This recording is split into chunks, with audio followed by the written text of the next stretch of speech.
A wounded German shepherd led a Navy SEAL into the storm.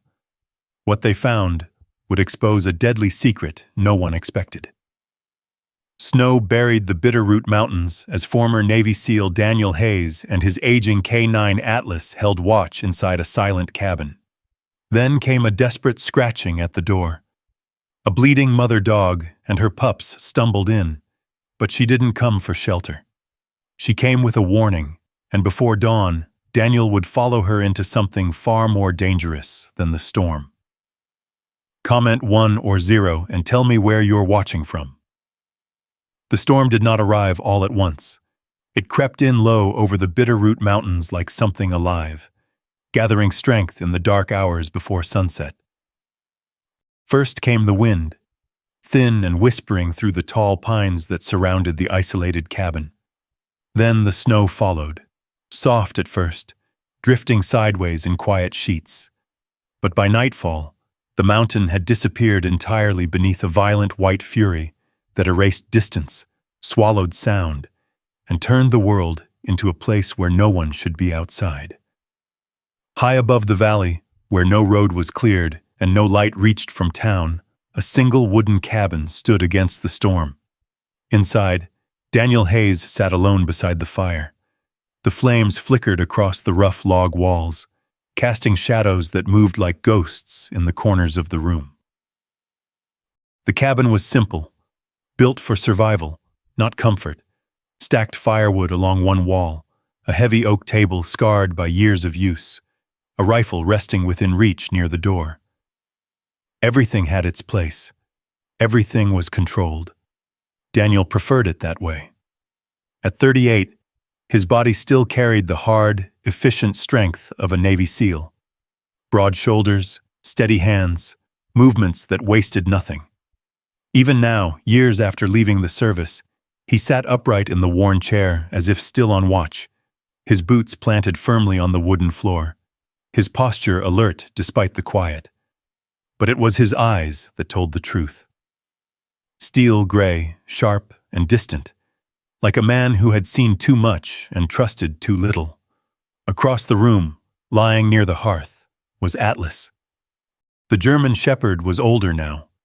His once dark coat was streaked with gray along the muzzle, and a faint scar traced down his left shoulder where the fur had never grown back quite right. His breathing was slow and steady, but even in rest, his ears twitched at every shift of the wind outside. He wasn't asleep. He was listening. Daniel reached forward and nudged a log deeper into the fire. The wood cracked softly as it caught, sparks rising briefly before fading into the chimney. Routine. It was always routine. Wake at dawn. Check the perimeter. Cut wood. Maintain gear. Eat. Sit. Watch the fire. Sleep if sleep came. Repeat. It kept the noise out. Or at least, it kept it quiet enough to survive. Outside, the storm howled louder, slamming against the cabin walls with a force that made the structure groan.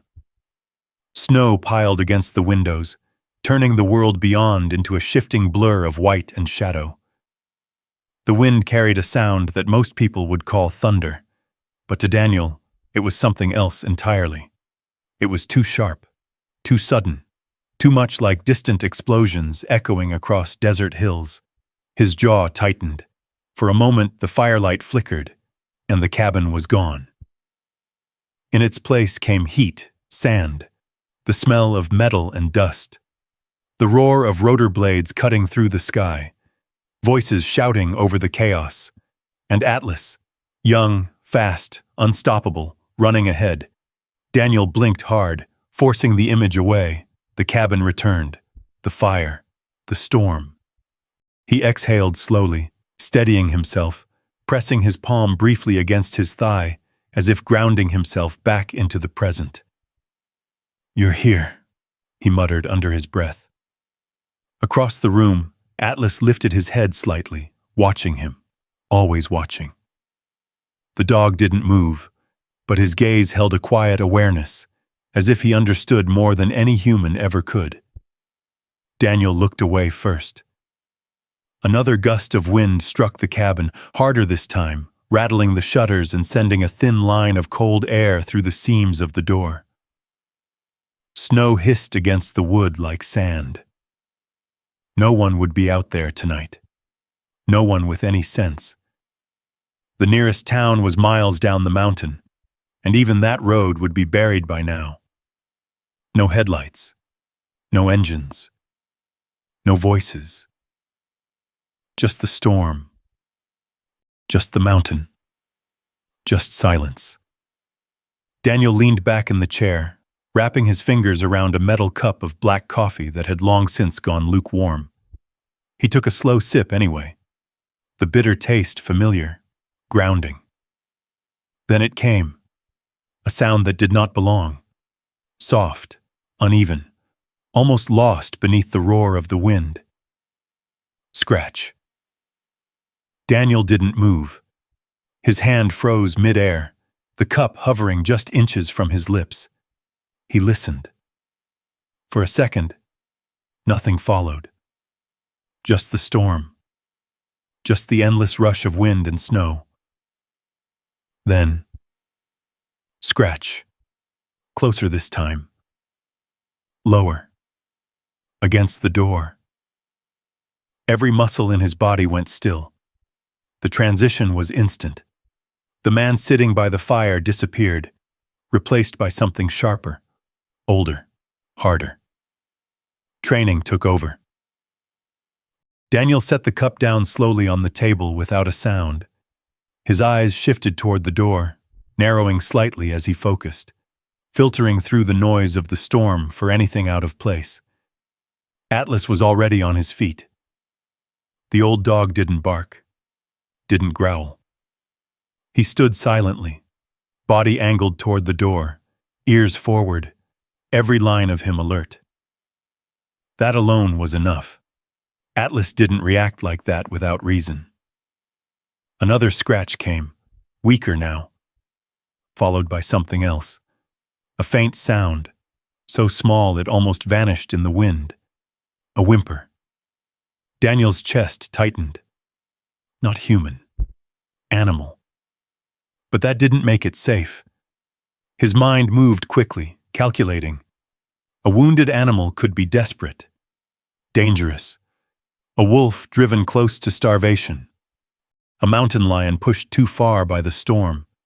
Even a deer could break bones if it panicked in close quarters. Opening that door could mean letting something inside he couldn't control, and control was everything. He stood slowly, every step measured as he crossed the room. His boots made almost no sound against the wooden floor. One hand reached for the heavy iron poker leaning beside the fireplace, gripping it firmly. Not a weapon of choice, but it would do. He stopped a few feet from the door. The scratching had stopped. The silence pressed in, heavy and waiting. Daniel tilted his head slightly, listening past the wind. Nothing. Just the storm again. He waited. 5 seconds. 10. 15. Then, a soft, dragging scrape. Right against the wood. And that same fragile sound again. A whimper. Barely alive. Daniel's grip tightened on the poker. Behind him, Atlas took one slow step forward. Daniel glanced back. The dog's eyes met his, steady, focused, not afraid, not aggressive. Something else. Something certain. Daniel turned back to the door. His hand hovered near the latch. Every instinct he had ever learned told him to leave it closed. Nothing good ever came from opening doors in the middle of the night. Not in war, not anywhere. But the sound came again. Weaker now. Fading. And something in that sound cut through the years of discipline, the rules he had built to survive, the walls he had locked around himself. This wasn't a threat. It was something running out of time. Daniel exhaled slowly. Then, without another thought, He slid the latch free. The wind hit the door instantly, forcing it inward as he pulled it open just enough to see.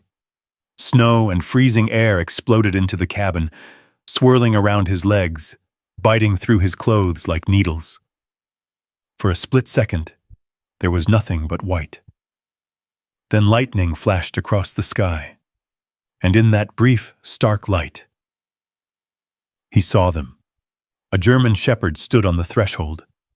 Her body trembled violently, her thick coat soaked and clumped with snow and mud. One of her hind legs was streaked dark with blood, the wound deep enough to show through the fur. She swayed slightly, barely able to remain standing. Behind her, pressed close against her sides, were two tiny shapes. Puppies. So small, they looked like they didn't belong in a storm like this. One tried to stand and failed, collapsing weakly into the snow. The other let out a thin, broken cry. The mother dog lifted her head. Her eyes met Daniel's, and in them, there was no fear, only exhaustion. And something else. A quiet, desperate resolve. Then her legs gave out. She collapsed forward onto the wooden threshold, her body half in the snow, half in the doorway. The puppies stumbled after her, whining softly, too weak to follow properly.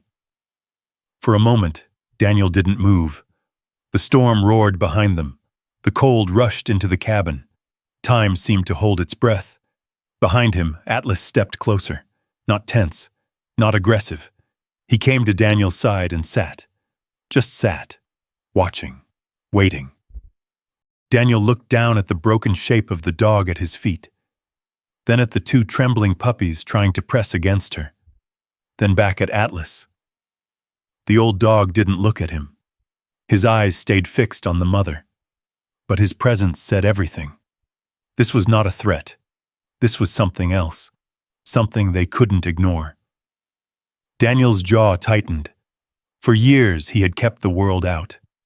No attachments, no risks, no more loss. But standing there with the storm tearing at the mountains behind him and 3 fragile lives fading at his door, those rules felt suddenly thin and meaningless. He lowered the poker slowly, then crouched. Without a word, he reached forward and lifted the first puppy into his hands.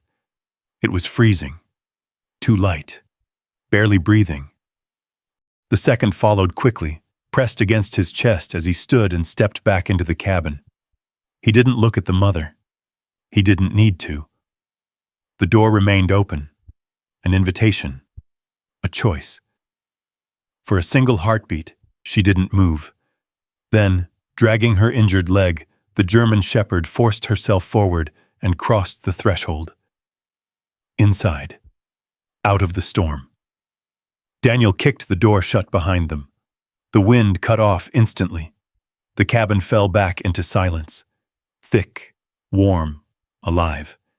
And for the first time in years, Daniel Hayes was no longer alone. The cabin felt different the moment the door shut. The storm still raged outside, pounding against the walls and windows. But inside, the air had shifted, warmer, heavier, alive with the quiet, uneven breathing of new life. The fire crackled louder now, its orange glow stretching across the floorboards, reflecting in small, trembling shapes gathered near the hearth. Daniel knelt beside them. The 2 puppies lay bundled in his arms, their bodies fragile and cold, their breaths shallow and uncertain. One barely moved at all, its tiny chest rising in faint, irregular motions.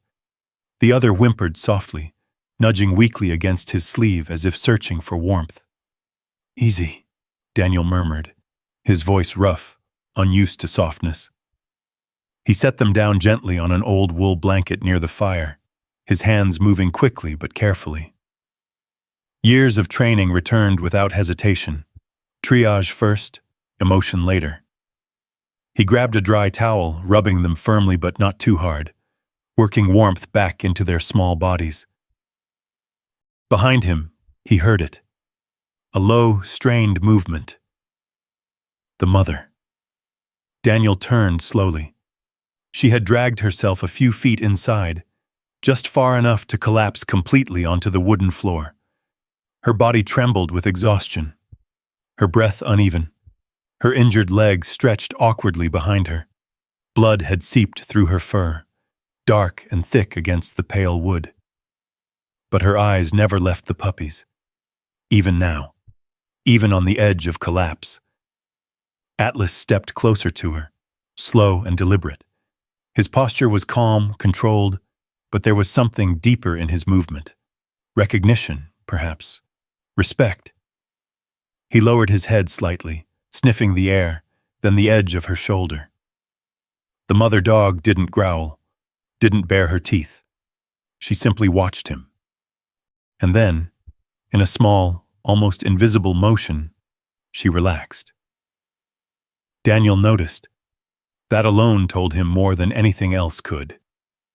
Atlas didn't trust easily. Not anymore. If he accepted her, there was a reason. Daniel exhaled quietly and stood, moving toward the small cabinet where he kept his supplies. He pulled out a metal tin, old, dented, but stocked with what he needed. Bandages, antiseptic, needle, thread. He had used it before. Not often, but enough. Returning to the fire, he crouched beside the mother dog again. Up close, the wound was worse than he had first thought. A deep gash along her hind leg, edges too clean, too sharp. Not from a fall, not from claws. Metal, he muttered under his breath. The realization settled heavy in his chest. This wasn't just bad luck.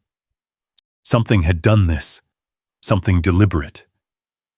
The dog flinched as his fingers touched the wound, her muscles tightening instinctively. But she didn't pull away, didn't snap, didn't resist. She endured it. For the puppies. Daniel worked in silence, cleaning the blood away with steady hands. The smell of iron mixed with the faint scent of wet fur and smoke from the fire. He poured antiseptic, ignoring the way she tensed again, and began to wrap the leg carefully. Atlas sat beside him the entire time, watching. Not the wound, not Daniel. The door. Always the door. As if the storm outside wasn't the only thing out there. Daniel tied off the bandage and leaned back slightly, studying his work. It would hold, for now. But the dog needed rest, warmth, food, and luck. He shifted his attention back to the puppies. The stronger one had begun to move a little more, crawling weakly across the blanket, its nose brushing against the edge of his hand. Its tiny tail gave a faint twitch, more instinct than strength. The other, Daniel's expression tightened. It hadn't moved. He reached down, lifting it gently. Too light. Too still. No, he said quietly, more to himself than anything else. He rubbed it again, firmer this time, trying to stimulate warmth, trying to bring it back. The small body felt like it might disappear in his hands. Behind him, the mother dog made a soft sound. Not a growl, not a bark, a low, fragile whine. Daniel glanced back at her. She was watching him now. Not the fire, not Atlas, him. And in her eyes there was something he recognized instantly. Not fear, not aggression. Trust. It hit harder than he expected. Daniel looked away quickly, focusing back on the puppy. Come on, he muttered, rubbing it again, adjusting it closer to the fire. A second passed, then another. Nothing. The storm roared outside, louder now, wind slamming against the cabin as if trying to force its way inside. Daniel's jaw tightened. He had seen this before. Too many times. Bodies too still. Breaths that didn't come back. He shook the thought away, pressing his thumb gently against the puppy's chest, feeling for anything, any sign at all. There. Faint. Barely there. But there. He exhaled sharply. "Stay with me," he said under his breath. Atlas moved closer then, lowering himself beside Daniel, his large body adding heat to the space around them. Without looking, Daniel shifted slightly, allowing the dog closer. They worked like that for a moment. Man and K9, side by side, just like before. The stronger puppy let out a small sound, crawling closer to its sibling, pressing against it as if trying to share its warmth. The mother dog watched everything, her head resting against the floor, her body too weak to move further, but her eyes never closing, never leaving them. Daniel adjusted the blanket again, tucking the puppies deeper into the folds, then reached for another towel, placing it over them gently. For a moment, the cabin was quiet. Not silent, but different. The fire cracked softly. The wind howled beyond the walls, and in between it all, 3 fragile lives fought to hold on. Daniel sat back slowly, his hands resting on his knees. He stared at the scene in front of him, the mother, the puppies, Atlas lying close beside them, and something shifted deep inside his chest. This wasn't part of the plan, none of it. He had built this place to keep things out, to keep the past contained, to survive, not to care, not again. His gaze drifted, almost unwillingly, to the small wooden shelf near the fireplace. There, half hidden in shadow, sat a box. He knew what was inside. He always knew. He looked away quickly. Not tonight. Not now. Atlas lifted his head slightly, glancing toward Daniel, then back to the door again, always watching, always ready. Daniel followed his gaze for a moment. The storm hadn't let up. If anything, it had grown worse, and something about the way Atlas held himself, alert, focused, sent a quiet, uneasy thought through Daniel's mind. This wasn't over. Not yet. He looked back at the dogs, at the life he had just let into his cabin, into his control, into his carefully guarded silence, and for the first time since closing that door, Daniel realized something he hadn't allowed himself to consider before. He hadn't just brought them inside to save them. He had opened something else too. Something he had spent years keeping locked away. The storm howled, the fire burned, and in the space between them, the night had only just begun. The storm deepened as the hours passed. Wind slammed against the cabin in long, violent bursts, rattling the shutters and forcing fine lines of snow through the cracks around the windows. The sound was relentless, like the mountain itself was trying to tear the structure apart piece by piece. Inside, the fire held steady. Daniel fed it carefully, one log at a time, maintaining the balance between warmth and control. Too much heat, and the air would dry too quickly. Too little, and the fragile bodies on the floor wouldn't last the night. Everything had to be measured. Everything had to be exact. He knelt again beside the blanket. The stronger puppy had begun to stir more, its small body pressing instinctively toward its sibling, letting out faint, uneven whimpers. Its eyes were still closed, its movements clumsy, but there was life in it. Fighting, stubborn. The weaker one. Daniel's hand hovered over it before gently lifting it again. Still too light. Still too quiet. But breathing. Barely. He adjusted his grip, cupping it carefully in both hands, shielding it from the shifting drafts that crept through the cabin. The warmth of his palms began to transfer slowly, the small body responding with a faint twitch. "Stay with me," he said again, softer this time. Across from him, the mother dog shifted slightly, a low sound escaping her throat as she tried to rise. She failed. Her injured leg buckled beneath her, forcing her back down onto the floor with a dull, exhausted movement. But even then, she dragged herself forward another inch, her body straining toward the puppies. Daniel noticed. He set the weak pup down briefly and moved closer to her. "Easy," he murmured. She stilled at his voice, not out of submission, but awareness. He reached out slowly, placing his hand just in front of her muzzle, giving her the chance to react. She didn't snap, didn't pull away. Instead, she leaned forward, just slightly, and touched his hand with her nose. Cold, weak, but deliberate. Daniel swallowed quietly. "Yeah," he said under his breath. "I know." He slid his arm gently beneath her shoulders, shifting her position just enough so she could see the puppies more clearly. The movement was slow, controlled, careful not to cause more pain. She watched him the entire time, every motion, every breath. And when he finished, she lowered her head again, but this time her body seemed to settle. Trust. Not complete. Not yet. But enough. Behind them, Atlas remained in position, still, silent, watching the door. Daniel followed his line of sight again. "Nothing's coming," he said quietly. Atlas didn't move, didn't respond, just kept watching. Daniel exhaled through his nose, turning back to the fire. The rhythm returned. Check the pups, check the mother, check the fire. Repeat. Minutes blurred into something longer.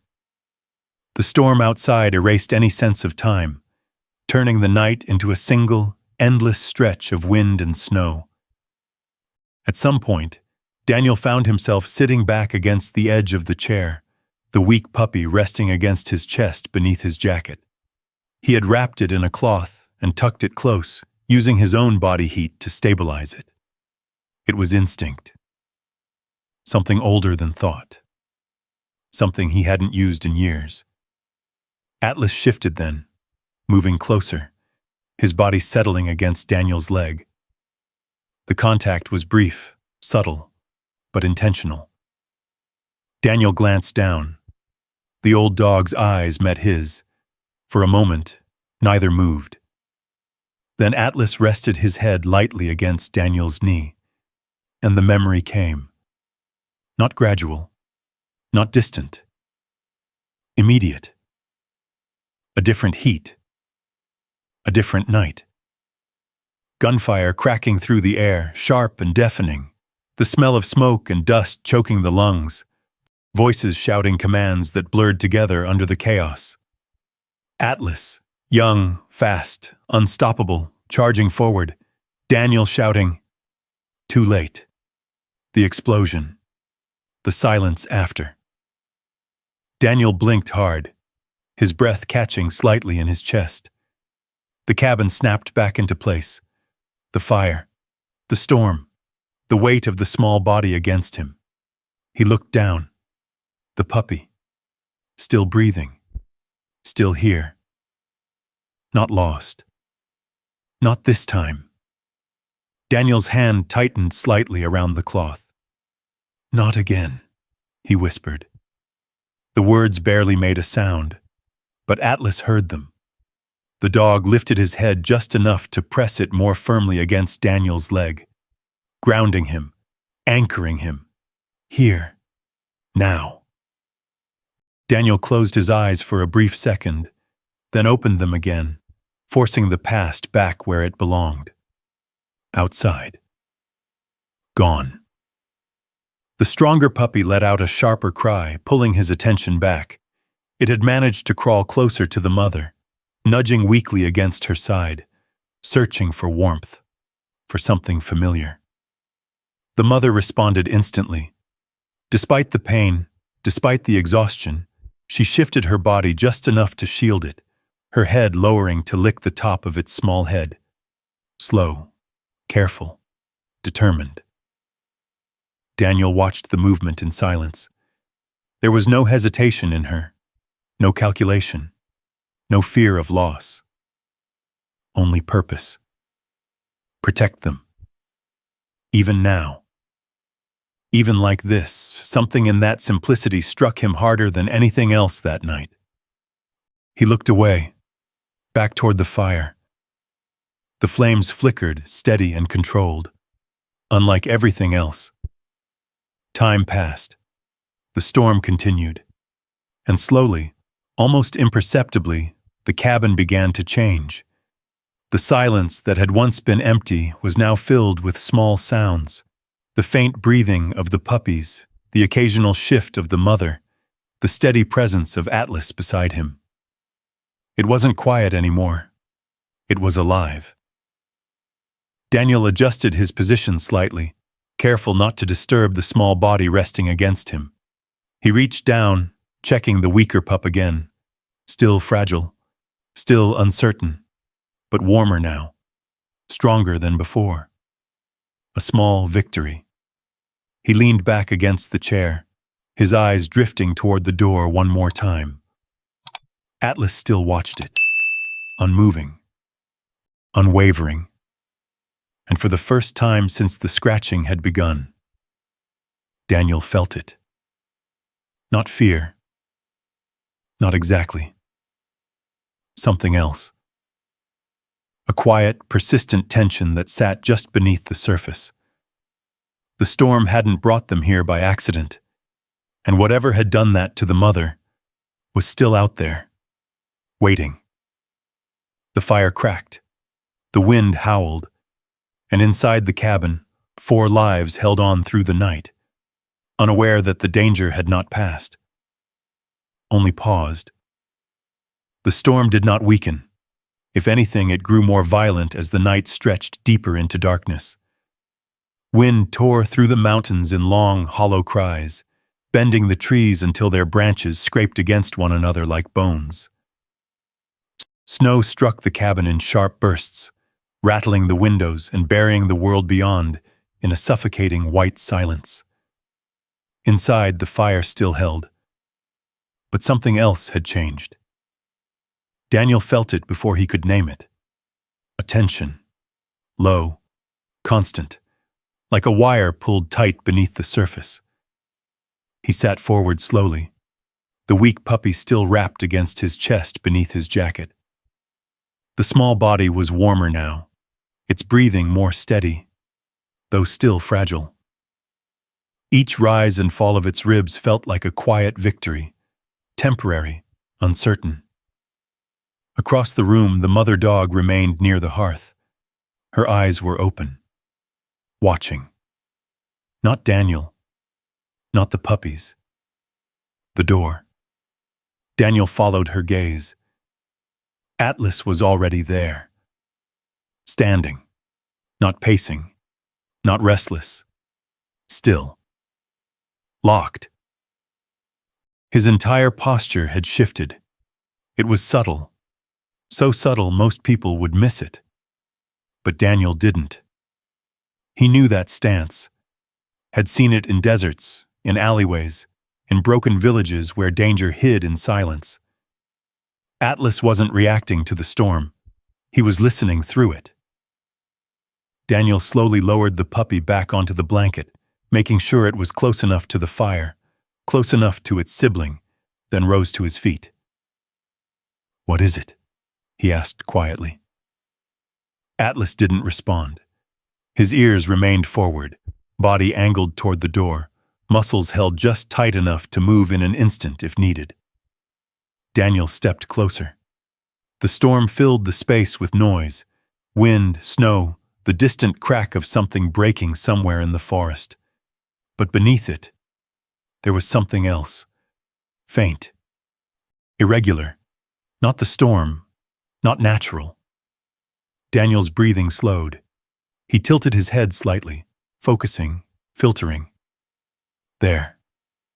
A sound. Not scratching. Not like before. Heavier. Something shifting outside. Then silence. Daniel's hand instinctively moved toward the rifle leaning against the wall. He didn't pick it up, not yet. Atlas let out a low sound. Not a growl, not a warning. Something deeper. Recognition. Daniel's chest tightened. "That's not the wind," he muttered. Behind them, the mother dog pushed herself up again, her injured leg trembling under the strain. She didn't move far, but she turned her body slightly, positioning herself between the puppies and the direction of the door. Protective. Instinctive. She felt it too. The cabin seemed to shrink around them. The firelight flickered, shadows stretching longer, darker. Daniel took one slow step toward the door, then another. Every movement controlled, measured. He stopped just short of it, listening again. The sound didn't come back. Only the storm. Only the wind. But Atlas didn't relax. Neither did the mother. Daniel stood there for several seconds, waiting, the silence pressing in around him. Then, a crack. Sharp. Close. Not thunder. Something breaking. A branch. Heavy. Underweight. Daniel's grip tightened slightly at his side. He turned his head just enough to glance at Atlas. The dog didn't look at him. Didn't need to. They were already in sync. Daniel stepped back slowly, his hand finally reaching for the rifle. He lifted it without a sound, checking it by instinct rather than sight. Loaded. Ready. He didn't move toward the door again. Not yet. Instead, he stepped to the side, positioning himself where he could see both the door and the window in a single glance. Atlas shifted with him, flanking. Old habits, old formations, the kind that never left. Behind them, the puppies made small, restless sounds, unaware of the tension building in the room. The stronger one nudged closer to its sibling again, while the weaker one remained still, wrapped in the blanket, breathing quietly. The mother dog lowered her head slightly, her eyes never leaving the door. Time stretched. Seconds. Minutes. The storm roared louder again, as if trying to cover whatever had been there before. Then, nothing. No movement. No sound beyond the wind. Daniel exhaled slowly, but he didn't lower the rifle. Could be nothing, he said quietly. Atlas didn't move, didn't agree. Didn't disagree. Just watched. Daniel's jaw tightened. He had learned long ago that nothing was often the most dangerous thing of all. The absence of sound, the absence of movement, the moment before something happened. He took a step closer to the window, wiping away a thin layer of frost with his sleeve. Outside, the world was a blur of white and darkness, the storm swallowing everything beyond a few feet. No shapes, no figures, nothing visible. But that didn't mean empty. Daniel stepped back again, returning to the fire. Slowly, carefully. He lowered the rifle slightly, but did not set it down. Atlas finally moved. Just a step. Then another. He circled once before settling near the door again, lying down but keeping his head up, eyes fixed forward. Still watching. Always watching. Daniel crouched beside the blanket again, checking the puppies. The weaker one stirred faintly this time, a small, fragile movement that hadn't been there before. He let out a quiet breath. Good, he murmured. The stronger pup shifted closer, pressing against its sibling, letting out a soft, uneven whine. The mother dog relaxed just slightly, her body lowering back toward the floor, though her eyes never fully closed. Daniel sat back on his heels. The tension in the room eased, but didn't disappear. It lingered, quiet, waiting. He glanced once more toward the door, then at Atlas, then back to the fire. The night stretched on, and though nothing else came through that door, Daniel knew deep in the part of him that had survived things most men never saw. This wasn't over. Whatever had moved out there in the storm hadn't been driven away, only hidden. And Atlas remembered it, just like he remembered war. The fire burned lower, not dangerously low, but enough that the shadows in the cabin deepened, stretching longer across the walls. Daniel added another log, watching the flames catch slowly, feeding the warmth back into the room. Behind him, the storm still raged, but something inside the cabin had shifted again. The tension from before had settled into something quieter, heavier, waiting. Daniel knelt beside the blanket once more. The stronger puppy had curled itself tightly against its mother's chest, its small body rising and falling with more strength now. It made soft, instinctive sounds, nudging for warmth, for safety, for life. The weaker one. Daniel's expression hardened slightly. It had stopped moving again. He reached down immediately, lifting it carefully into his hands. Its body felt colder than before. Lighter. Too light. "No," he said quietly. "Not again."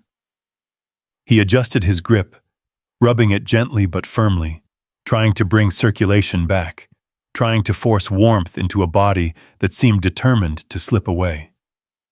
Nothing. The storm roared outside, louder now, as if pressing in on the cabin from every side. Daniel's breathing slowed, then tightened.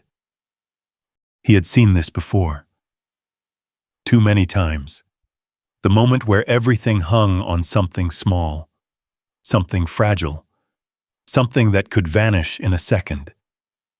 His hands moved faster, more urgent now. He wrapped the puppy in a dry cloth, pressing it closer to his chest, using his own body heat again, just as he had done before. But this time, it wasn't enough. The puppy's breathing was shallow, fading. Daniel's jaw clenched. "No," he said again, sharper now. Across from him, the mother dog lifted her head. She saw it. She knew. A low, broken sound escaped her throat as she tried to rise again, her body trembling under the strain. She dragged herself forward inch by inch, her injured leg barely supporting her. She didn't care. She moved anyway. Daniel saw her. And for a moment, just a moment, something cracked inside him. He turned away, focused back on the puppy. Not the dog, not the sound. Just the task. Fix it. Save it. That's what mattered. That's what always mattered. His hands tightened slightly as he pressed the small body closer, shielding it, willing it to respond. And then, it hit. Not slowly, not gently. All at once. The cabin disappeared. The fire. The storm.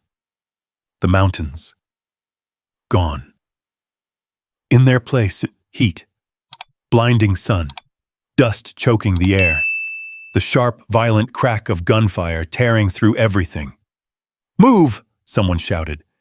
Daniel's body reacted instantly, dropping, turning, scanning. Atlas ahead of him. Young, fast, focused. Then the sound. A blast. Too close. Too loud. Everything shaking. Daniel shouting, "Atlas!" But the command never finished. Because Atlas had already moved. Already lunged. Already taken the path that Daniel should have. The world slowed. Too slow. Too clear. The sight of the dog's body mid-motion. The impact. The silence after. Daniel's hands trembled. The memory locked around him, pulling him under, dragging him back into that moment he had never escaped. The puppy in his arms faded from his awareness, replaced by something else. Something heavier. Something he couldn't fix. "Stay with me," he had shouted then. But Atlas hadn't responded. Not at first. Not when it mattered. Not when it could have changed everything. Daniel's breath caught in his throat. His grip tightened. Too tight. The present blurred. The past took over. And for a split second, he froze. Completely. Atlas moved. Now. Not then. Now. The old dog rose instantly, stepping into Daniel's space, pressing his body firmly against his leg. Then higher, his head pushing into Daniel's chest, forcing him back, grounding him, pulling him out. Here. Now. Daniel blinked. The desert vanished. The cabin snapped back into place. The fire, the storm, the puppy, still in his hands, still alive. Barely. His breath came sharp and uneven. Focus, he muttered to himself. His grip loosened slightly, adjusting, correcting. Atlas stayed pressed against him, unmoving, a solid, steady presence. Daniel swallowed hard, then forced himself to look down. The puppy, not Atlas, not the past, this one, this life. Still here. Still fighting. Daniel shifted his hands again, rubbing the puppy more carefully now, his movements controlled again, precise, steady. Come on, he said quietly. Come on, kid. Seconds passed, too long. Then, a twitch. Small, barely visible. Daniel froze, then leaned closer. Another. The faintest movement. A shallow breath. Then another. Daniel let out a breath he hadn't realized he was holding. That's it, he whispered. That's it. Stay with me. The puppy's breathing remained weak, but present. Still there. Still holding on. Behind him, the mother dog lowered herself again, her body collapsing back onto the floor, but her eyes never left the small bundle in Daniel's hands. She had seen it, felt it, the moment it almost slipped away, and the moment it didn't. Daniel carefully wrapped the puppy again, this time securing it more firmly, placing it back near the fire but keeping one hand resting lightly against it. Just in case, just to feel the movement. Just to make sure. Atlas slowly stepped back, but didn't leave. He stayed close. Always close. Daniel leaned back slightly, his body still tense, his mind still catching up with what had just happened. The memory lingered. Not gone. Never gone. But quieter now, held back. For the moment. He looked down at the small shape beneath his hand, still breathing, still here. Not lost. Not this time. Daniel's voice dropped, barely above a whisper. I'm not losing another one.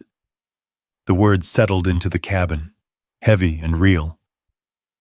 Atlas's ears flicked slightly at the sound. The fire crackled, the storm raged. But inside the cabin, something had changed. Daniel didn't move away, didn't retreat, didn't shut down. He stayed, hand resting on the fragile life in front of him. Present. Fully. For the first time in a long time, and in that moment, the past didn't win. The night stretched on, but now there was something else in it. Not just survival, not just silence. Something fragile, something dangerous, something human. Hope. It didn't come loudly. It didn't arrive like the storm, with force and violence and noise that demanded attention. It settled quietly into the space between breaths, into the small, fragile rhythm of life returning. Daniel stayed where he was for a long time, his hand resting lightly on the blanket, feeling the faint rise and fall beneath it. The weak puppy was still holding on, its breaths uneven but steady enough to matter, enough to believe. The stronger one had curled tighter against its mother now, pressing into her side with instinctive trust. The mother dog, though still exhausted, had shifted her body just enough to keep both puppies close, her head resting low, her eyes half open but watchful. Atlas remained near Daniel, not at the door anymore, not entirely, but not relaxed either. He had repositioned himself, closer to the center of the room where he could see everything at once. The door, the window, the fire, the dogs, always covering angles, always ready. Daniel noticed. He always noticed. But for now, the tension had eased just enough for something else to take its place. Stillness. Not the empty kind. Not the kind that pressed in and suffocated. This was different. The kind of quiet that followed survival. The kind that came after something almost lost. Stayed. Daniel leaned back slowly, resting against the edge of the chair, his eyes drifting toward the fire. The flames burned steady now, strong enough to push back the cold that still lingered in the corners of the cabin. Outside, the storm had begun to change. Not weaker, but different. The wind no longer howled in long, violent bursts. Instead, it moved in slower, heavier waves, carrying thick snow that fell more steadily now, blanketing everything beneath it. The mountain was burying itself, sealing off the world. Daniel exhaled quietly. Then, something shifted. Not inside. Outside. He didn't hear it. Not at first. He felt it. That same tension. That same quiet pull beneath the surface. Atlas reacted instantly, his head lifted, ears forward, body still. Daniel's eyes snapped toward him. What is it? Atlas didn't move, didn't answer, but his focus had shifted back to the door. Again. Daniel followed his gaze. The cabin had gone quiet. Too quiet. The storm hadn't stopped, but something about the sound had changed. The rhythm was off. The wind still moved, the snow still fell, but there was a gap now, a break, a silence inside the noise. Daniel stood slowly, his movements careful, controlled, deliberate, not rushed, never rushed. He stepped toward the door again, his boots silent against the wood. Atlas moved with him, not ahead, not behind, beside. The way they used to move. Daniel stopped a few feet from the door, waited, listened. Nothing. Just the storm. But his instincts didn't agree. He reached for the latch, paused. His hand hovered there, fingers just inches from the metal. Behind him, the mother dog made a low sound. Daniel glanced back. She had lifted her head again. Her eyes were fixed on him, not the door, him. And there was something in that look. Not fear, not warning, something closer to urgency. She shifted slightly, her body tensing despite the pain in her leg. Daniel frowned. What is it? He asked quietly. She didn't move toward the door, didn't try to follow. Instead, she looked past him, toward the back of the cabin. Daniel turned slowly. Atlas had already noticed. He wasn't facing the door anymore. He had pivoted. Fully. Toward the rear wall, toward the small window that looked out into the deeper part of the forest. Daniel's pulse slowed, then sharpened. That's not right, he murmured. He moved carefully across the room, stepping toward the window. The frost had thickened there, a thin layer of ice blurring the view beyond. He wiped it away with his sleeve, clearing just enough space to see through. At first, nothing. Just white. Snow falling thick and heavy, covering everything in soft, shifting layers. Then, movement.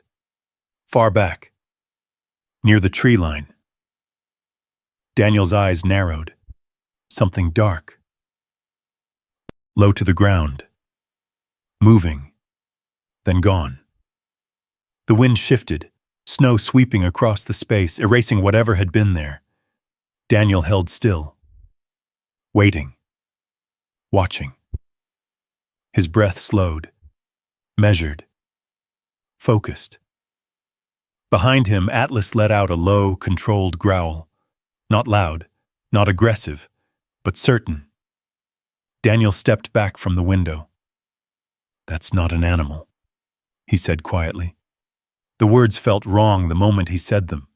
Too quick, too certain. But his instincts didn't argue. The movement hadn't been right. Too deliberate, too controlled. He turned back toward the fire, toward the dogs, toward the life inside the cabin. And suddenly, the space felt smaller, more exposed. Daniel moved quickly now, but not panicked. Efficient. He crossed to the door and checked the lock again, solid. Then to the windows, securing the shutters, tightening the latches. Each movement precise, each action practiced. Atlas followed every step, adjusting position, tracking angles, watching both the front and rear of the cabin. The mother dog had gone completely still now, her eyes wide, alert, listening. Daniel grabbed the rifle again. This time he didn't hesitate. He checked it once more, then kept it close, resting against his shoulder. The fire crackled behind him. The puppies shifted faintly on the blanket. Life. Still here. Still fragile. Daniel moved back toward them, positioning himself where he could see both the door and the window at once.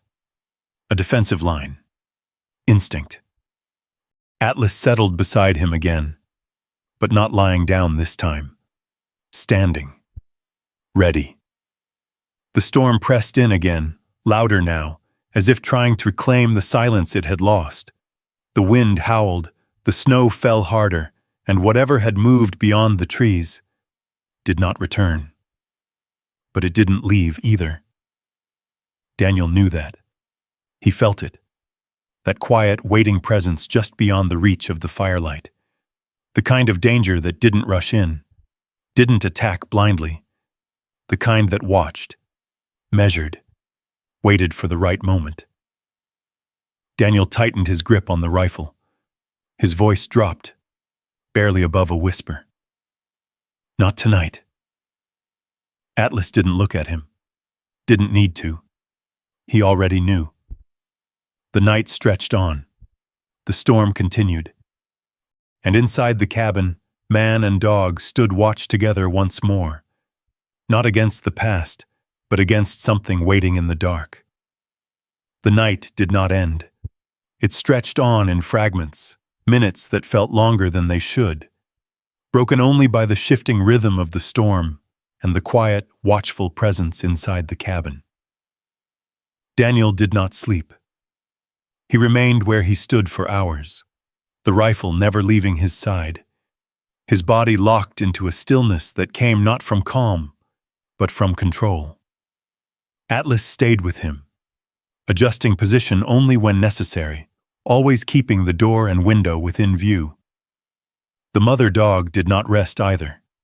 Even in her weakened state, she stayed alert, her head lifting at every change in the wind, every shift in the cabin's structure. Her instincts did not trust the night.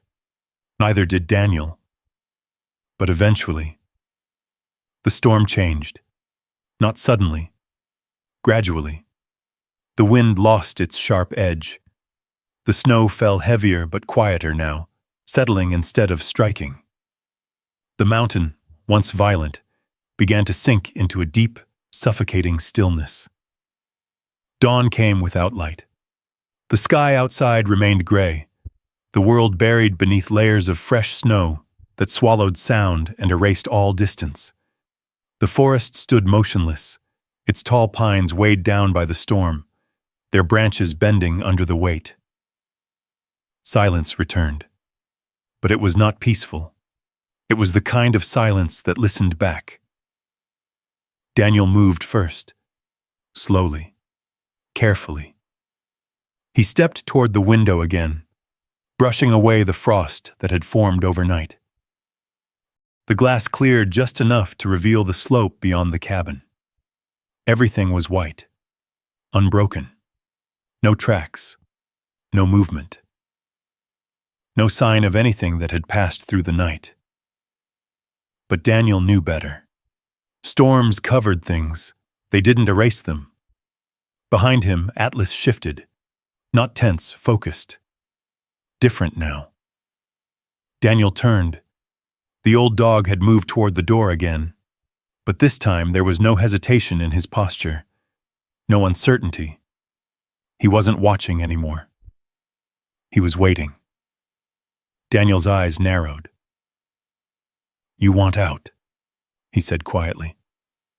Atlas didn't bark, didn't move, but his tail flicked once, controlled, intentional. Daniel looked back toward the fire. The puppies were still there, bundled together beneath the blanket.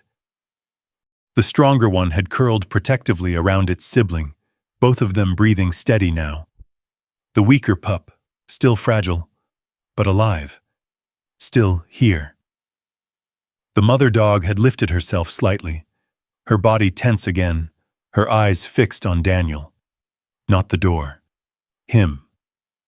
Then she did something new. She pushed herself up, fully. Her injured leg trembled under the weight, but she forced herself to stand, her body swaying slightly before finding balance.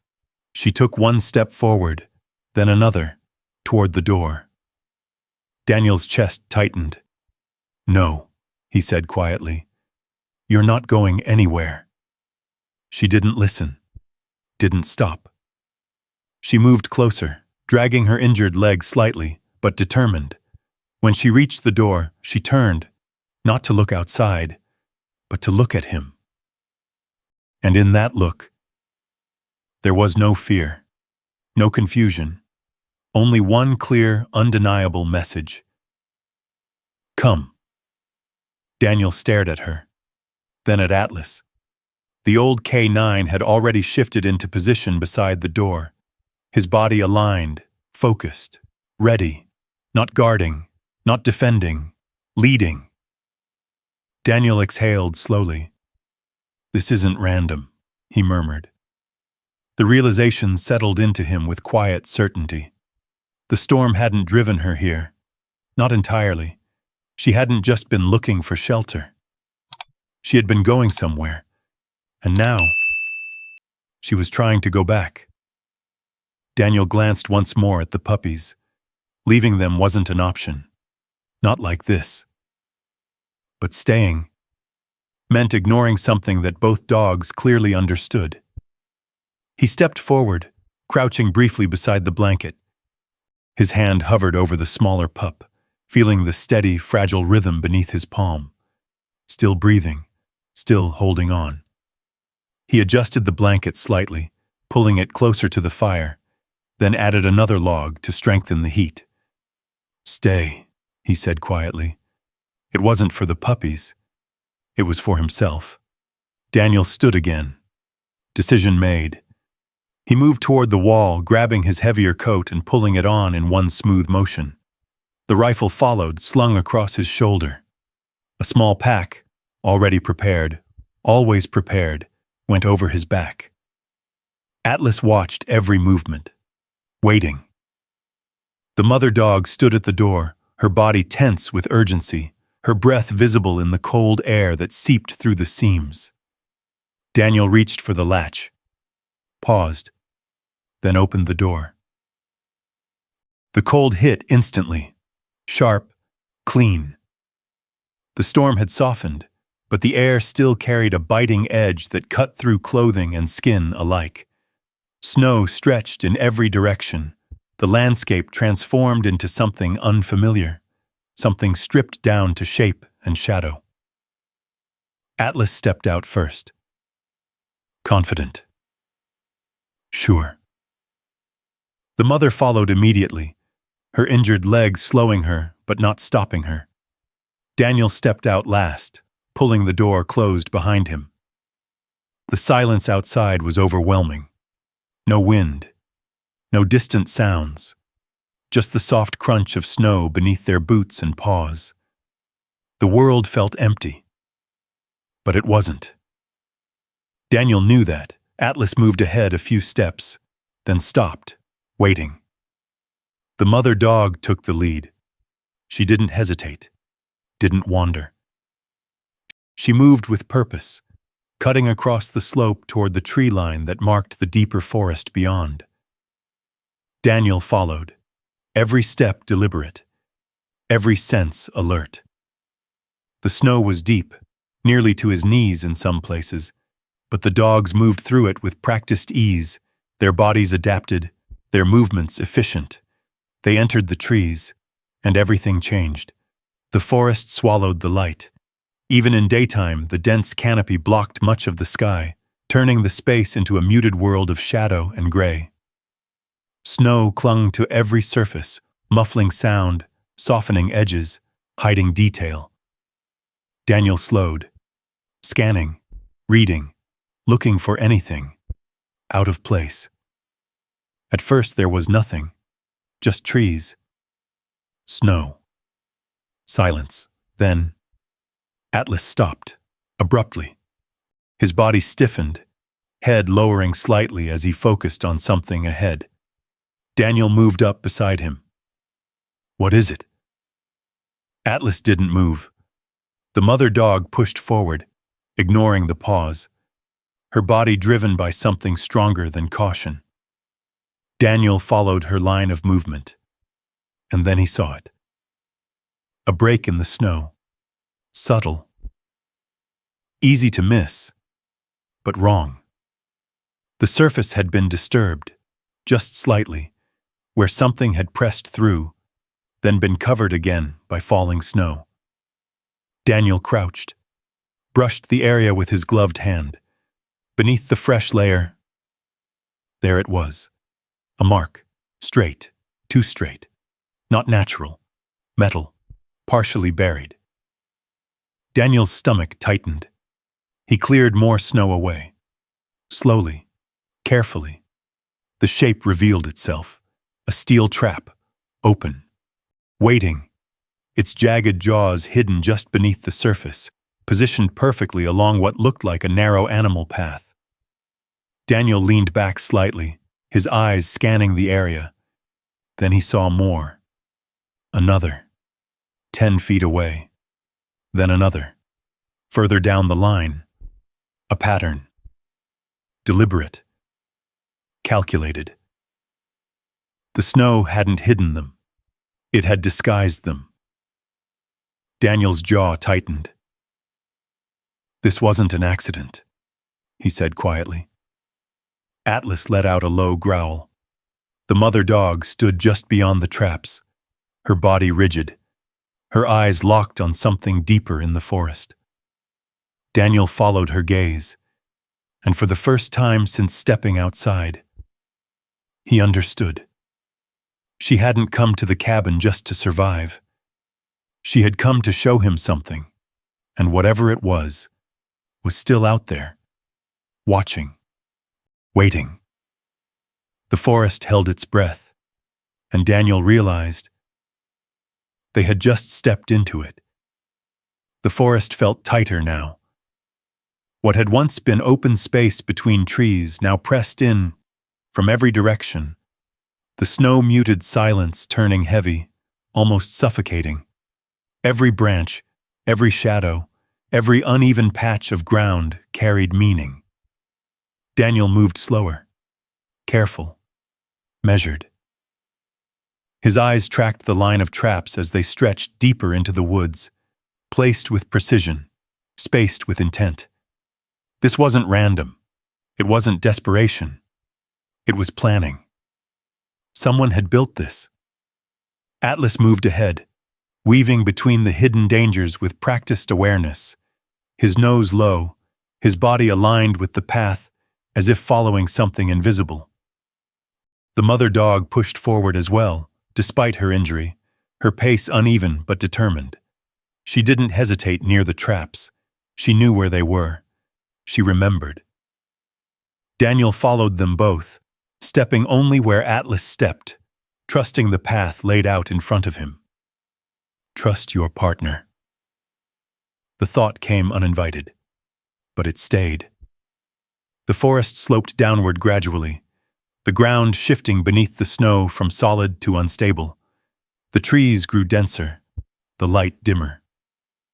Somewhere ahead, faint beneath the stillness, came the distant sound of water.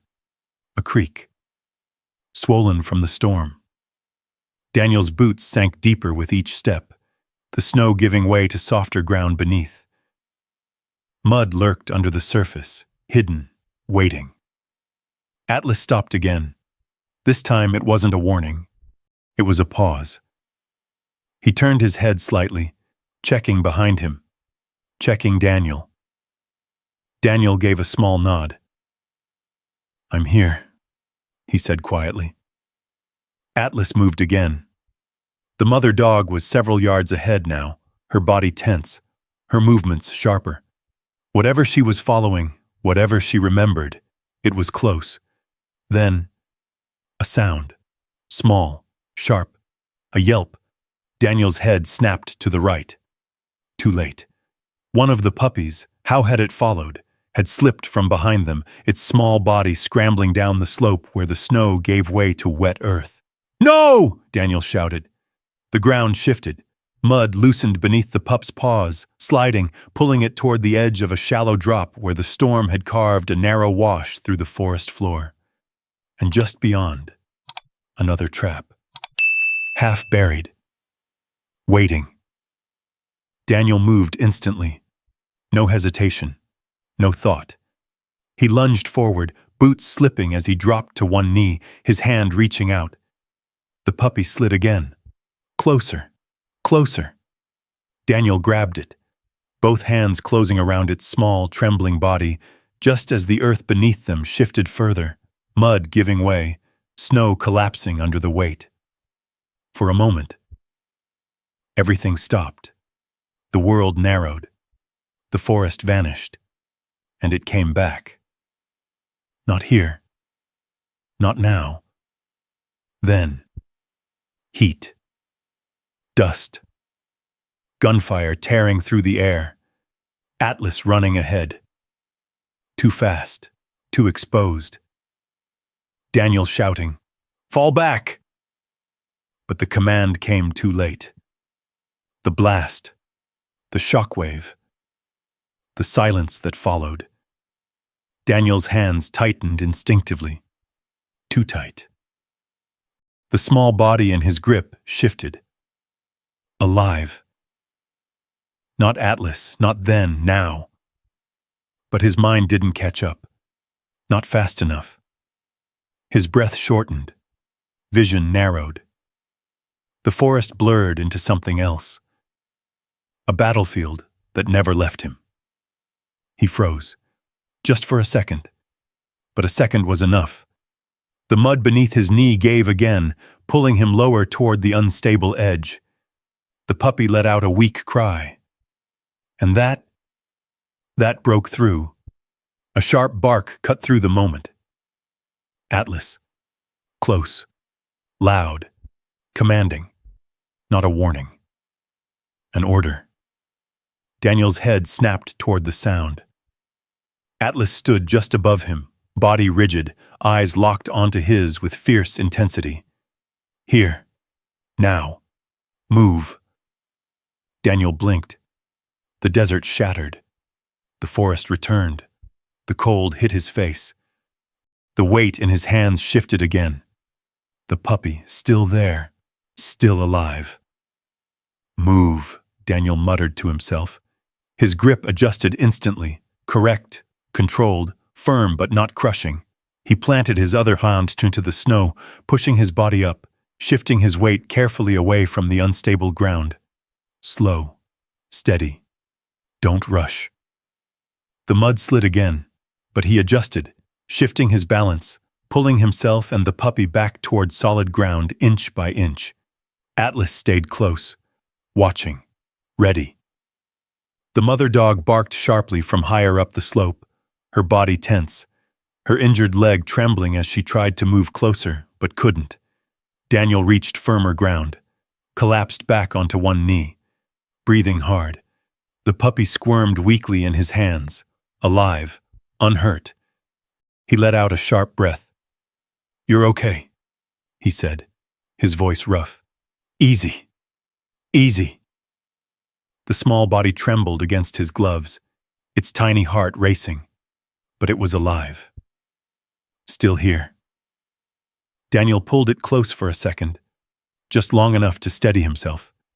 Then he stood, carefully, slowly. He climbed back up the slope, each step deliberate until he reached the others again.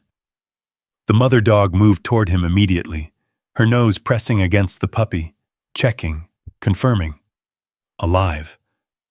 Atlas stepped back slightly, giving space, but his eyes never left Daniel, watching, measuring. Daniel looked down at him. For a moment, neither moved. Then Daniel gave a small nod. "Good call," he said quietly. Atlas didn't react. He never did, but he understood. Daniel exhaled slowly, adjusting his grip on the puppy before setting it gently back against the mother, who positioned herself protectively around it once more. The forest grew still again, but it was a different kind of stillness now. Not empty, not waiting, acknowledging. They had crossed something, a line. Daniel turned his head, scanning the area again. More traps, more signs of movement, more proof.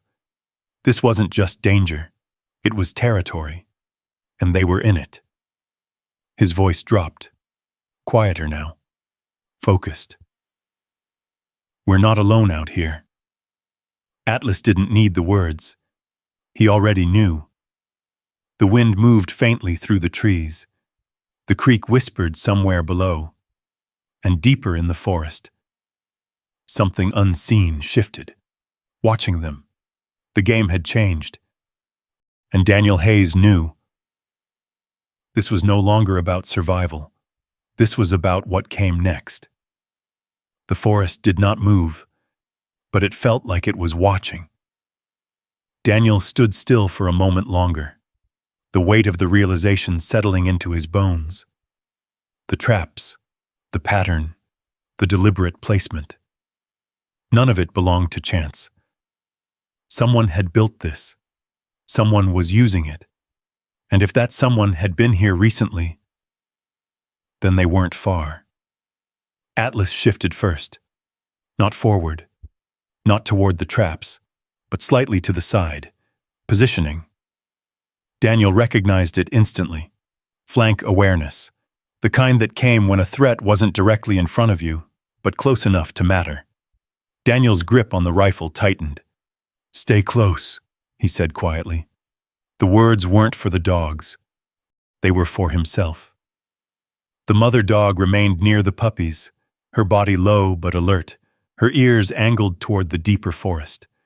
The rescued pup trembled faintly against her side, but did not try to move again. Good. Daniel stepped forward slowly, moving past the first trap line. He crouched briefly, examining one of the steel jaws more closely. Fresh. The metal wasn't rusted. The chain was newly set into the ground. This wasn't old work.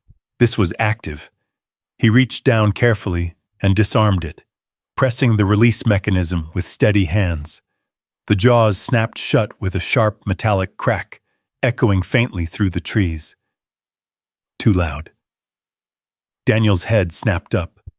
Silence followed. Then, a sound. Behind them. Not wind, not snow. A step. Deliberate. Heavy. Daniel turned. Atlas was already facing that direction. Body rigid, eyes locked. The air shifted, and then he appeared. A man stepped out from between the trees, tall, lean, wearing a weathered coat that blended almost too well with the forest around him. His face was sharp, worn by time and isolation, his eyes pale and narrow beneath the brim of a dark cap. In his hands, a rifle, not raised, but ready. The man stopped several yards away, his boots crunching lightly against the snow. His gaze moved from Daniel to Atlas, to the dogs behind them, then back again. Slow, calculating. "Well," he said, his voice rough, edged with something cold. "Didn't expect company out here." Daniel didn't lower his rifle, didn't raise it either. He stood still, balanced, measured. "Your traps?" Daniel asked. The man's lips twitched slightly. "Depends who's asking." "Someone who just found them." A pause. The wind whispered through the trees, carrying a faint drift of snow between them. The man shifted his weight slightly, his grip on the rifle adjusting, not aggressive, but not relaxed. "That land's not marked," the man said. "Not yours, not anyone's." Daniel's eyes didn't move. "Illegal either way." The man gave a short, humorless breath. "You think anyone cares about that up here?" Daniel didn't answer. He didn't need to. The tension between them tightened. Atlas took one slow step forward, not attacking, positioning, protective. The man's gaze dropped briefly to the dog. Recognition flickered there. Then something else. Dislike. "Call him off," the man said. Daniel's voice stayed calm. "He's not the one you should be worried about." Another pause. The forest seemed to close in around them, the silence stretching thinner with every second. Then the man's expression hardened. "You're standing in something you don't understand," he said quietly. Daniel's jaw tightened. "I understand enough." The man's rifle shifted slightly. Not aimed, but closer. Atlas reacted instantly. A low, controlled growl rolled through his chest. The mother dog barked sharply behind them, her body rising despite her injury, placing herself between the puppies and the man. Everything moved at once. Fast, sharp, precise. The man lifted his rifle. Not fully, but enough. Daniel stepped in. 2 strides, no hesitation. His hand shot forward, grabbing the barrel, twisting it offline before it could be brought up properly. The movement was clean, controlled, efficient. Years of training condensed into a single motion. The man stumbled back, caught off balance by the sudden force. Daniel didn't follow through, didn't strike. He simply redirected, removed the threat. Atlas lunged forward just enough to close distance, his bark explosive now, forcing the man further back, breaking his footing in the snow. The rifle slipped from the man's hands. Fell, half buried in the snow. Silence. Heavy. Immediate. The man stood still now, breathing harder, eyes sharper, but no longer in control. Daniel stepped back, creating space again, but not lowering his guard. "Walk away," Daniel said. The man didn't move. For a second, it looked like he might argue, might push, might try something else. Then, another sound, from behind the trees. Voices. Distant, but approaching. The man's expression changed instantly. Not fear, awareness. He glanced once toward the deeper forest, then back at Daniel. "This isn't over," he said quietly.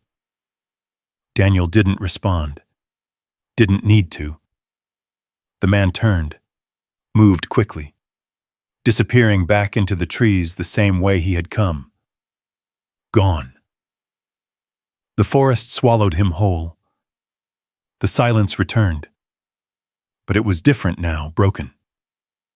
Daniel stood still for several seconds, his eyes scanning the space where the man had vanished.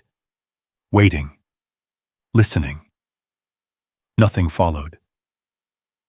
Atlas remained forward for a moment longer, then slowly eased back, though his posture stayed alert. The mother dog lowered herself again beside the puppies, her body still tense, her breathing uneven. Daniel exhaled slowly, then moved.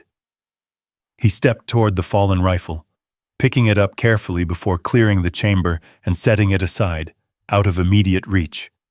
His eyes scanned the trapline again, then the forest, then Atlas. "This is bigger than one guy," he said quietly. Atlas didn't move, but he agreed. Daniel turned back toward the slope leading up to the cabin. "We're not staying out here," he said. Not a suggestion, a decision.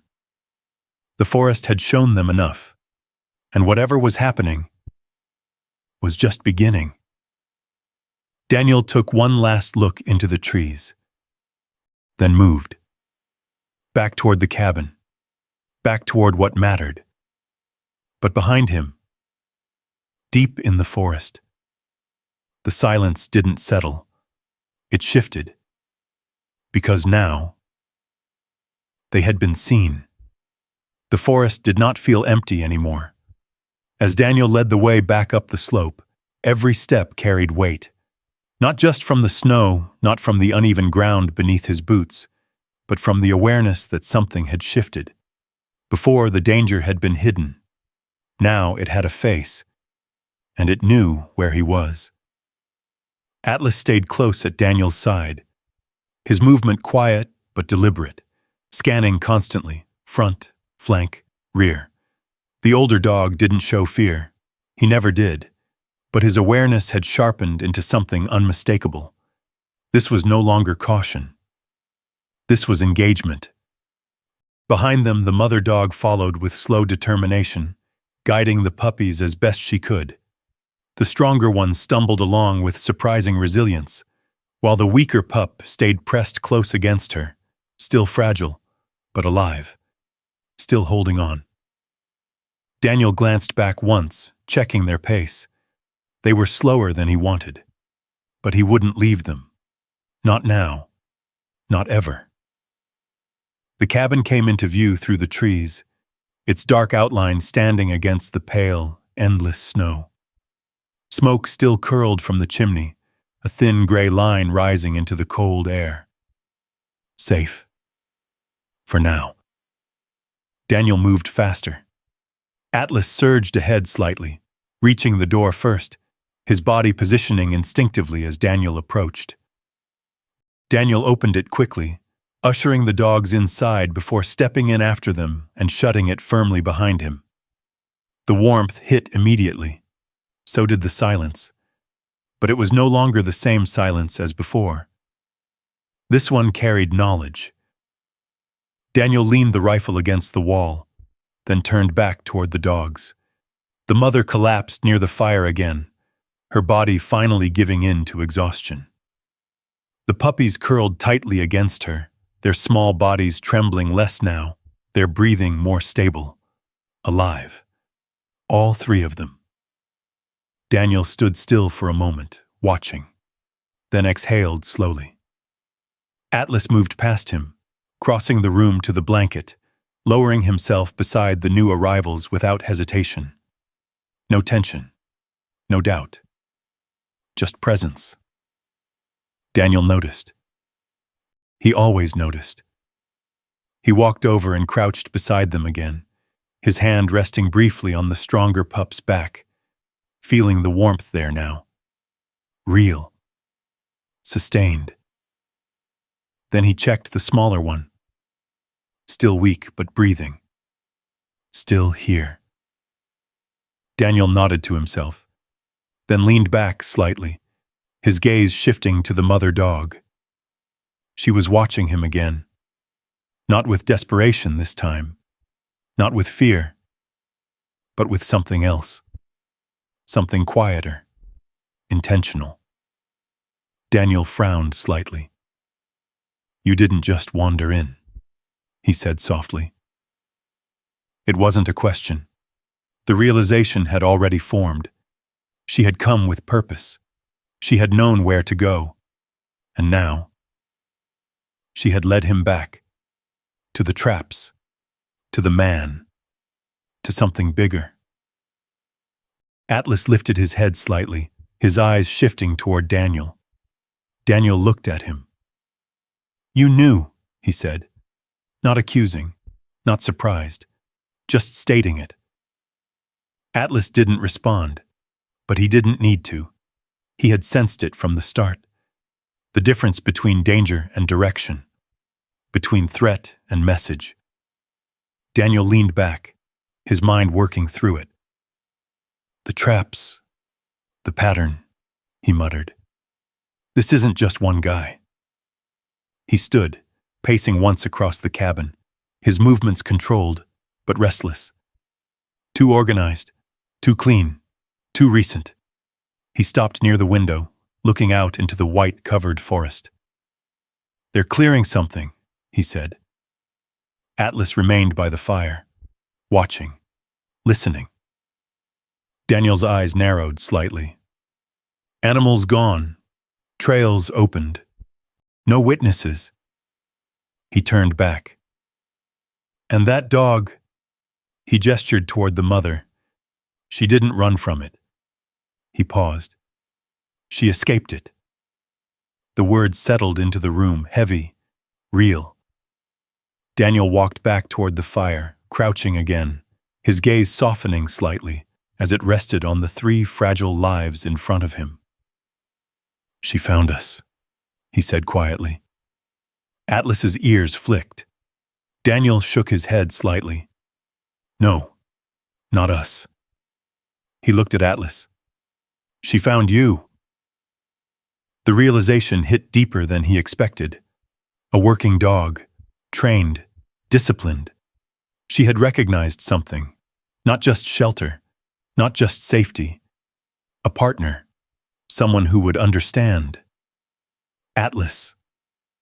Daniel's jaw tightened slightly. "That's why you didn't react," he said. "You knew what she was." Atlas held his gaze. Still, certain. Daniel let out a slow breath. The pieces fit now. The wound, the direction, the urgency. She hadn't been wandering. She had been moving towards something, towards someone. And Atlas had understood it before Daniel did. The cabin grew quiet again, but this time, the silence felt different. Not empty, not tense, clarified. Daniel stood slowly, his decision forming without hesitation now. "This isn't over," he said. Not to Atlas, not to the dogs, to himself. He moved toward the table, pulling a folded map from beneath a stack of supplies. He spread it out, his finger tracing the ridgeline where they had found the traps. "If they're working that side," he murmured. His finger moved further west. "Then there's more."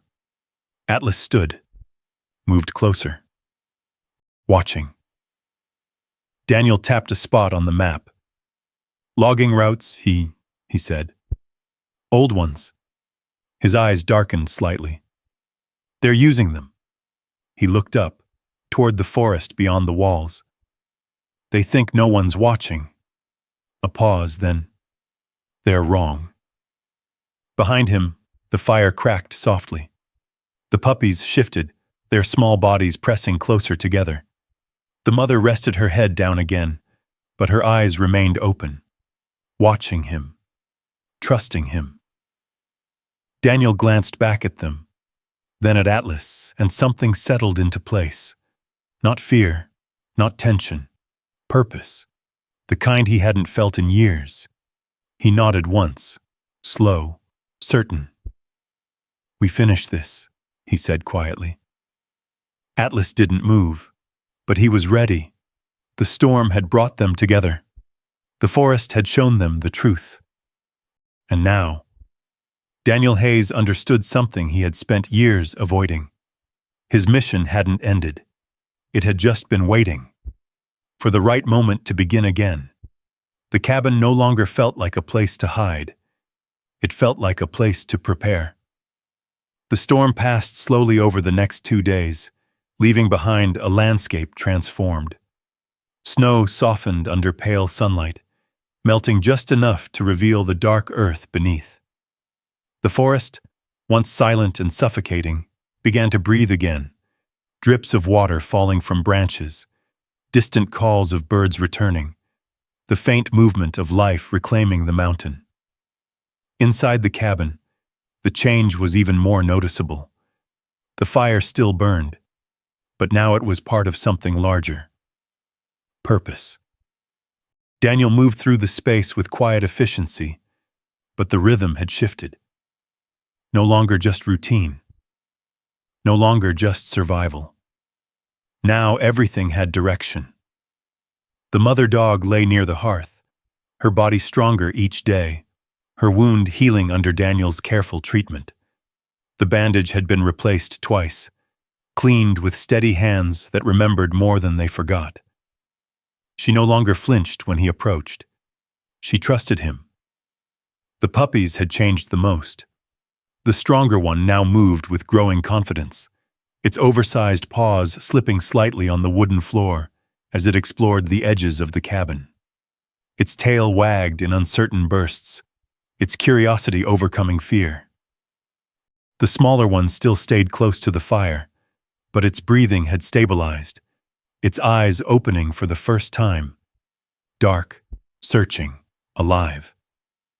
Daniel noticed everything, every step, every change, every small sign that life was holding. Atlas watched it all, from his place near the door, or beside the fire, or quietly following Daniel as he worked. The old K9 had shifted too, not just in posture, but in presence. He wasn't just guarding anymore. He was engaged, working, alive in a way he hadn't been in years. Daniel stood near the back wall of the cabin, hammer in hand, securing a final wooden panel into place. The small shed behind the cabin, once neglected, filled with old tools and broken crates, had been cleared out completely. The space had been cleaned, reinforced, rebuilt. Now it held something new, a purpose beyond one man.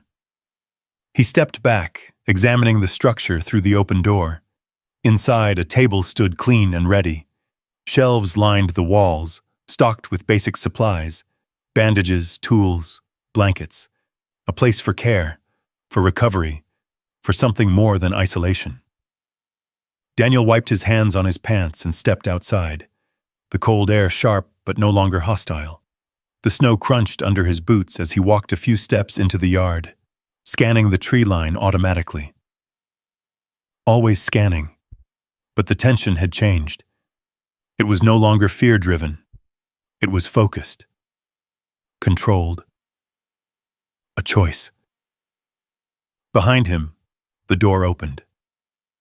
Megan Carter stepped out, pulling her jacket tighter around her shoulders as she joined him in the cold. "You've done more in 2 days than most people would in a month," she said, glancing toward the shed. Daniel shrugged slightly. "Needed doing." Megan smiled faintly. She was in her mid-30s, steady-eyed, practical, the kind of person who didn't waste words or energy on things that didn't matter. She had arrived the morning after the storm, guided by a call Daniel had made once the roads cleared enough for limited access. A veterinarian, one of the few in the region, and one of the only people Daniel trusted enough to call. "She's healing well," Megan said, nodding toward the cabin. "The leg will hold. She got lucky." Daniel's gaze shifted slightly. "Not luck." Megan followed his line of sight. "To you?" she asked. Daniel shook his head once. "To him." He nodded toward the door. Atlas stood just inside, watching them both. Megan studied the dog for a moment. "He's something else," she said quietly. Daniel didn't respond. He didn't need to. They both knew. Megan looked back toward the forest. "You told the sheriff?" Daniel nodded. "Yeah. He's already started checking the area. Said he's found more traps further west." Megan's expression tightened. "That bad?" Daniel's voice remained calm. "Organized." She let out a slow breath. "That's not good." "No," Daniel said. "It's not." A moment of silence passed between them. Then Megan glanced back toward the cabin again. "And the puppies?" she asked. Daniel's expression shifted slightly. Softer. "They're holding." "Good." She smiled faintly. "You planning to keep them?" Daniel didn't answer right away. Instead, he looked past her, toward the shed, toward the space he had rebuilt, toward the life that had somehow found its way back to him. Then, "Yeah," he said quietly. "I think I am." Megan nodded. "I figured." She turned slightly, brushing snow off her sleeve. "You're going to need names." Daniel's jaw tightened just slightly. Names meant something. Names meant attachment, loss, memory. But he looked back toward the cabin, toward the mother dog, toward the two small lives that had refused to give up, toward Atlas. And something inside him settled. Not fear, not resistance, acceptance. He walked back toward the door, stepping inside, the warmth wrapping around him again. The puppies looked up. The stronger one stumbled forward slightly, its tail giving an uncertain wag. The smaller one lifted its head, watching him with quiet, curious eyes. The mother dog remained still, but her gaze followed him. Always. Daniel crouched beside them. For a moment he said nothing. Then, "You," he said softly, resting a hand gently on the mother's head. She didn't move, didn't pull away. "Your hope." The word hung in the air. Simple. True. The stronger pup nudged his hand. Daniel glanced down. A faint smile touched his face. "Rusty," he said.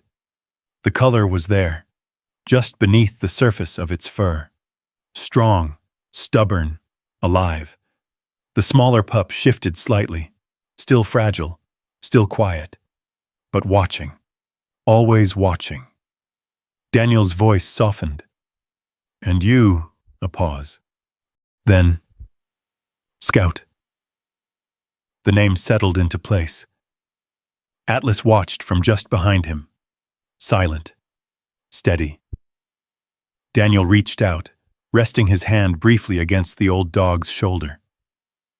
"You already had yours," he said quietly.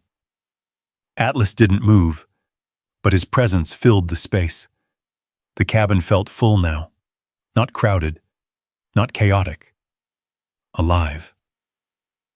Daniel stood slowly, his gaze moving once more to the far wall, the small wooden box, still there, still waiting. He crossed the room, opened it. For the first time in years, inside, a collar, a tag, worn, scratched, but intact. Daniel lifted it carefully, the metal cool in his hand. For a moment the past pressed in again. The desert, the loss, the weight. But this time, it didn't break him. He walked outside, to the shed. Megan followed quietly. Daniel stepped inside and mounted the tag on the wall above the table. Simple, centered, not hidden, not buried. Remembered. Megan stood beside him, saying nothing. She understood. Daniel stepped back, looking at it, then at the space around it, then at the door, where life waited. He nodded once, slow, certain. "This isn't the end," he said quietly. Megan glanced at him. "No," she said, "it's not." Outside, the sun broke through the clouds for the first time, casting a warm, golden light across the snow-covered ground. Inside, the cabin stood open, not as a place of escape, but as something else entirely. A beginning. Weeks passed across the Bitterroot Mountains with a quiet kind of grace that only came after hardship had been endured and survived. The snow began to retreat slowly, melting into clear streams that traced their way down the slopes. The forest shifted from white silence to living green, branches stretching free from their frozen weight, sunlight filtering through the canopy in warm, golden streaks. The mountain breathed again. And so did Daniel Hayes. The cabin no longer stood as a place apart from the world. It had become part of it. The door remained open more often now, letting in the scent of pine and damp earth. Tools leaned against the walls, freshly used. Footprints crossed the yard daily, not just Daniel's, but smaller ones, lighter ones, full of energy and curiosity. Life had taken hold. Hope moved freely now. Her strength returned, her injured leg fully healed.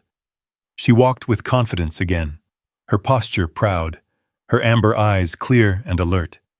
She no longer watched Daniel with uncertainty. She watched him as something else, a partner. Rusty had grown fast, his reddish coat catching the sunlight as he bounded clumsily through the grass, chasing shadows, leaves, anything that moved. His strength showed in every step, every leap.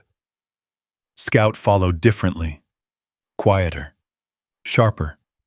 His movements were more measured, his gaze always scanning, always learning. Where Rusty ran forward, Scout paused first, watching, understanding, remembering. Daniel saw it. He noticed everything. He always had. Atlas watched them all, from the porch, from the yard, from wherever Daniel stood. The old K9 had slowed, his steps more deliberate now, but his presence had not faded. If anything, it had deepened. His eyes still tracked every movement, every shift in the wind, every sound beyond the trees, always watching, always guarding.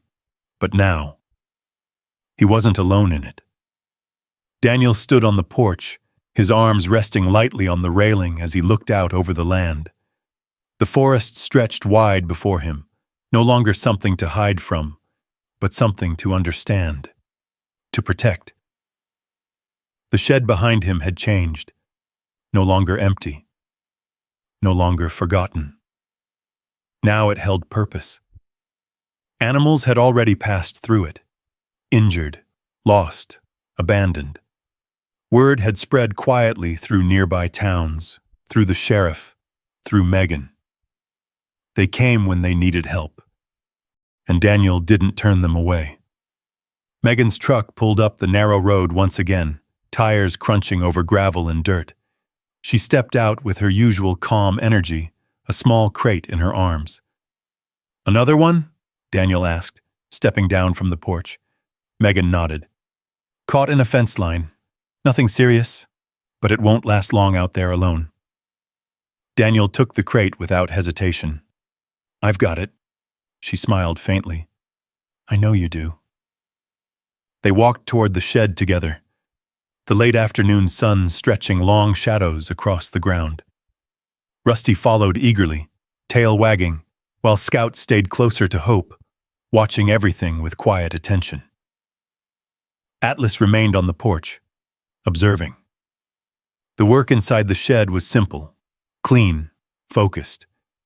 Daniel moved with practiced care, his hands steady, his movements efficient. Megan assisted where needed, but she let him lead. He didn't hesitate anymore.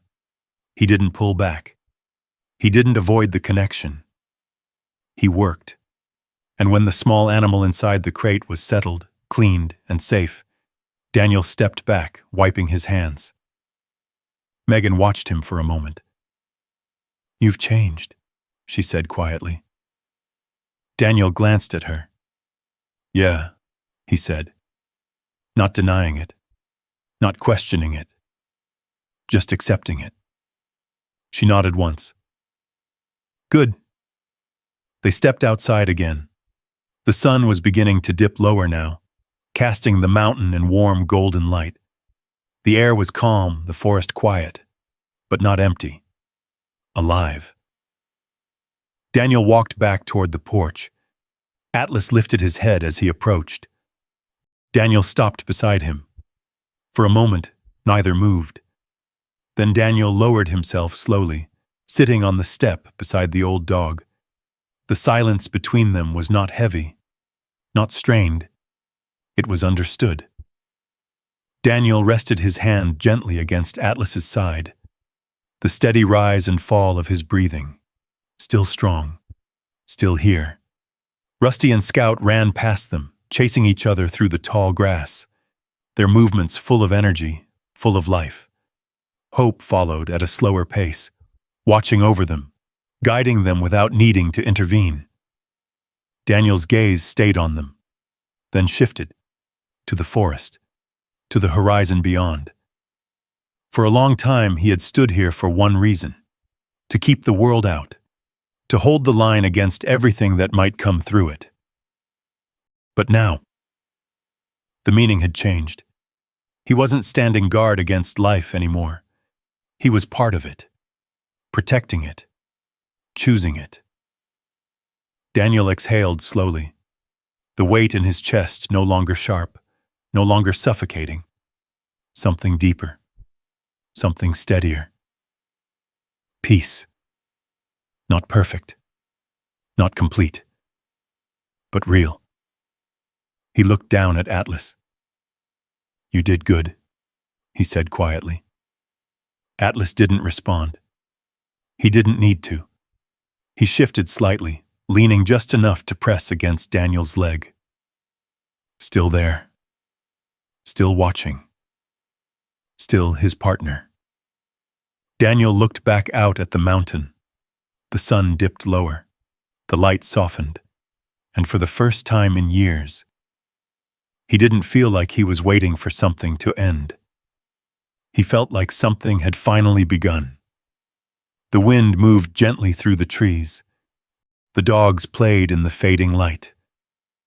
And Daniel Hayes understood something simple, something true, something that had taken him years to face. Sometimes, the lives we save are the ones that save us.